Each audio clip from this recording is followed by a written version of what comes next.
Student housing. What brought you into student housing? And because anyone, what my initial reaction, and it's by full admission, lack of education, because I'm not that educated in student housing, but I'm always a little apprehensive when I hear it. But I do see a lot of opportunities with student housing, and you've mentioned some. What brought you into that? And then I will follow up with another question on the student housing market. Sure. I guess what started was my experience as a college student renting from one of the most horrible slumlords in town. Oh man.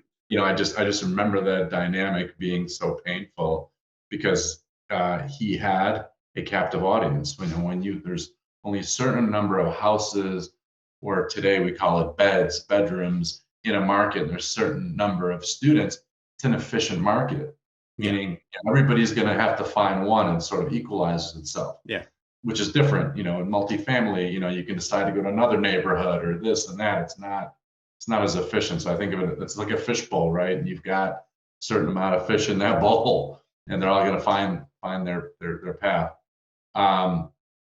So it was frustrating that the slumlord just knew that he could basically do whatever he wanted because we just didn't have a lot of options, and he had 10 more students that wanted to rent from him if we did it. And so fast forward to a year or two after I started my company in Colorado, I started buying college rentals because I said, look, it's not that complicated. They're actually a good renter if you know how to deal with them and if you can plan around all the issues that you have with college students. So I still, it's not easy work, but I enjoyed it. We were able to grow our scattered site student or college rental is what we called it back then, portfolio, and it did great. Fast forward to around 2017, 18, when I started selling everything, and I realized that there's this whole institutional class of student housing that's actually rented by the bed. I was still renting by the house to college students. It wasn't furnished. It didn't create a lifestyle. So that just has evolved over the last 10 years. And it's really become, something that you would probably equate more to like running a senior housing or assisted living asset. You're creating it's a service. It's not just a home, so you have to create a lifestyle, events, all kinds of things to do it successfully. So I love it as an asset class. I would say that I'm lucky because I partner with a guy has 25 years experience in the business. And then ultimately his number two guy ended up leaving property management because he wanted to be on the ownership side, came to work for us. So we're still using my friend who's an expert, but we also have expertise in-house. Where I'm leading with all this, if you have that kind of expertise, it's a fabulous asset class. If you don't, and you just sort of blindly buy assets and then hire a third party, it could be a nightmare. And we've actually have bought a couple of opportunities where it's conventional guys thinking that student housing is no different than conventional. They fail miserably. We buy their asset and turn it around, and it's been great for us. So you have to go into it eyes wide open. It's very dynamic. Markets change, schools change. So you have to be on top of it. It's all driven by enrollment, and then enrollment is driven by the academics. It's driven by the school's 10-year plan. It's driven by sports programs. You could have a bad something come up in the news that some football coach did that was horrible, and all of a sudden you've got enrollment decline. So the reputation management. My point is, it's a very dynamic asset class that you just have to be in real time measuring constantly. Yeah. Now, when you talk about renting by the bed, is that like you have a 3 or 4 bedroom property and you're renting individual rooms, or is this more dormitory style where a room will accommodate 1 or 2 students and you have like community bath, shower, toiletries? Yeah, good question. So when we say renting by the bed, it refers to by the bedroom. So all we do is private off-campus housing, Okay. which really And they're do single look, family or like small multifamily? they're all, I shouldn't say they're all, we have both in our portfolio. We have the equivalent of a Class A apartment building, and you've got, anywhere from a 1 to a 5-bedroom apartment, Mhm. but the leases are signed per student per bedroom. And do you segregate that by gender, where it's like all males in one and whatnot?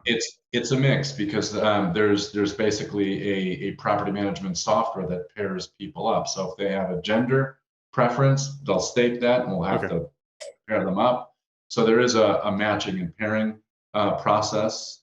And then, of course, once they move in, there's also some occasional mediation efforts. You get two. That is my immediate fear jumped up there is in a co-ed situation, which there are co-ed dorms, so it's not like it's not like this is a unique situation. But my immediate fear is co-ed situation. I get a call, there's police, and there's like a rape investigation. Like that's I don't know, and that hopefully you've never had to deal with that, but No, mitigating that type of risk, like how do you have that discussion with your insurance and your legal team?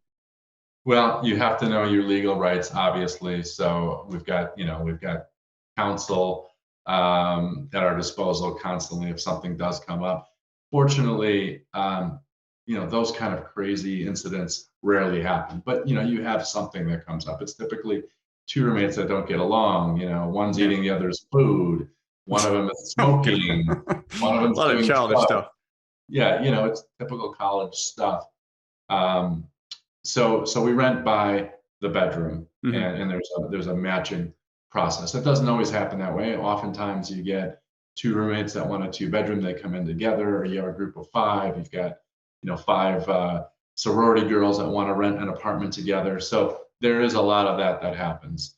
So that's the one sort of typical type of asset. It looks and feels just like a highly amenitized A-class apartment building. There's gyms, there's pools, there's study rooms. I mean, you name it, our assets have it. It's crazy what college students are living in today. By far, much nicer than anything I ever lived in college or after college, actually. And then we also have a product that's a cottage style, which is really equivalent to like a BTR, built for rent, single family home community, but it is designed and built for college students exclusively. And that's been a really popular product. Um, Same reason, that where a family may prefer a single family home. A group of college students prefer to have a single family home. They might have a dog, they want a little yard, etc. Yeah, yeah.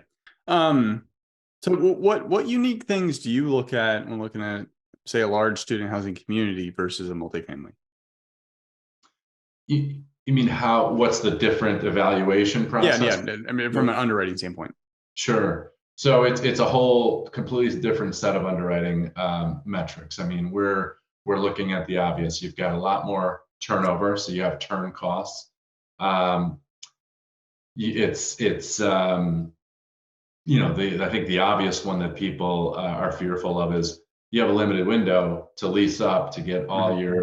all your residents in for the fall, Yeah. and then you're done. There's not a lot of backfilling that happens. There's some, but not a lot. You have second semester students come in, or a late enrollment, something like that. But you got to really by by July, mid July, you better be fully leased up, or Mhm. else you've kind of missed the boat. So that's a whole nother. So when you're underwriting, when you're buying that asset, where are you in that process? What's the pre-lease like?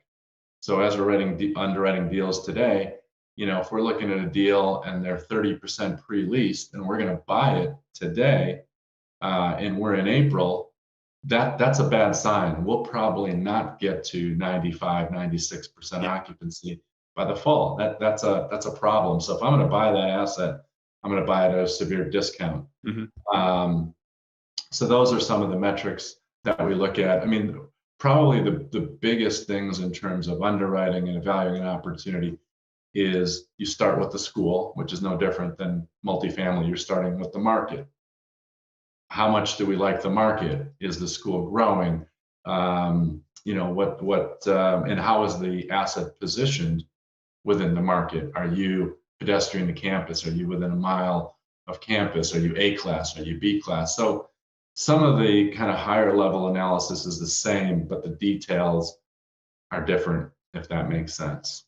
Yeah, 100%. I was talking with, so I went to Texas A&M, and I was talking with some other Aggie grads at our kids' football practice, and we were just talking about the attendance numbers. And I did invest in it while I was at A&M, but I never bought a property in Bryan College Station. It was always San Antonio because they were online for my dorm room I could find them, and I just couldn't find anything in College Station. But man, I wish I did. given Yeah. the attendance and also just the development they've done over the years. But if want to flip over into maybe just the market for student housing.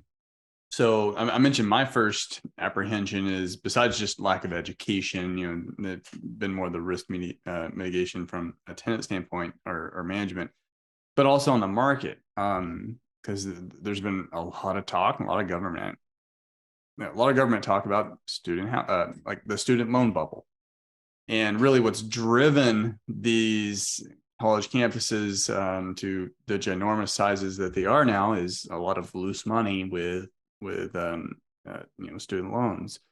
And when or if that bubble ever bursts, how does that impact these mega universities or even smaller universities? How does it impact them?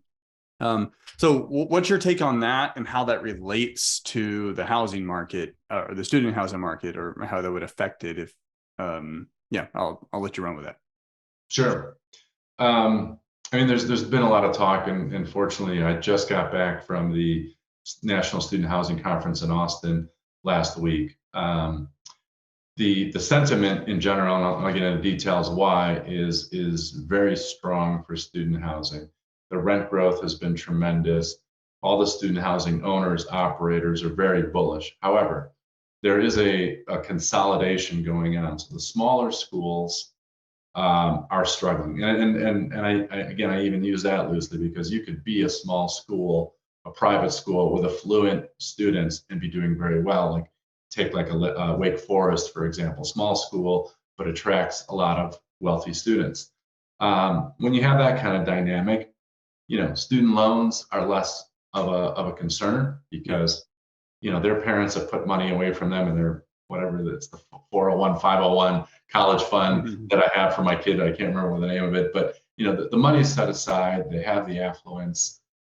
It's a rite of passage. They're going to go to college. It's part of the family. It's part of just a culture. So there's those schools are going to do fine. The smaller schools that have less focus on academics, less focus on sports, they are suffering, and people are not seeing the value in going to those schools. But what's happening is, if they were going to go to school, C, that's mediocre, and they've decided not to go to that school, they're going to shift over to school A, that is a larger state school, has a great education program, great sports program, and those are thriving. So the deck is kind of getting shifted, if you will, in terms of where the students are going. It's schools are like a business. If they need to grow their enrollment, they have levers that they can pull.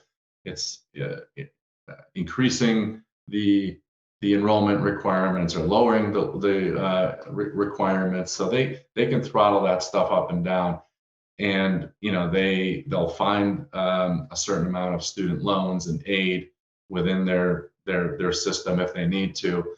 So we're less concerned that the student loan dynamic is going to affect the good schools. It certainly can affect some, but it's not something that the industry right now is terribly concerned with. Yeah, so really just similar to multifamily or any other real estate, it just goes down to knowing your market, and your market is heavily, or knowing your market, but also knowing the jobs. Like you're looking for jobs. Now in your case, you're looking for schools. So it's knowing that very well, and understanding the macro micro trends that they're going forward before you invest. So I would definitely agree. And the government's definitely very, very vested in continuing a gravy train um, for student loans. How this shakes out, I don't know. Before we got on this, I looked up. It's like $1.8 trillion. Yeah. 1.8 trillion. I mean, And I I'm firmly sure there's, believe, like, I this is just my belief, like it's changing, like, old school, the way of learning, and which means universities have to adapt too. It's not like a university podcast, but things are changing, and the schools that don't adapt quick enough, they may find themselves more irrelevant, which is going to hurt their enrollment. So but the larger universities should be more equipped, or better equipped to do that. yeah, absolutely. I mean, during COVID, the big conversation was, are people just going to go to school online and not, go to school in person? Mm-hmm. And that proved to be not the case. It works as a hybrid. It works if you have a pandemic. But the polls of students after the pandemic, would you go to school online if you had the choice, is no, because you go for the social aspect as much as 100%. educational. And I don't care what anybody says, educationally, even you do not get as much out of it doing this versus in person with other students, with dynamic professors. It's just a different experience. So And I depending on your major too, it's like you typically don't get the street education for your whatever your vocation is. I know I did. Other than learning how to use Excel for statistics and how to make a PowerPoint presentation, like those are the two educational things I learned. Everything else was social, like, and that is invaluable. right. But of course, if you want to go into STEM, you're probably going to learn a few things you might need in the street. Yeah, I was going to say STEM, there's a big focus on STEM, and you can't replace being in person with that. And I think our country is realizing that there's other countries that have left us in the dust in terms of math and science. And so we need to shore up our education system that we can compete. And, the only way you can do that really is in person.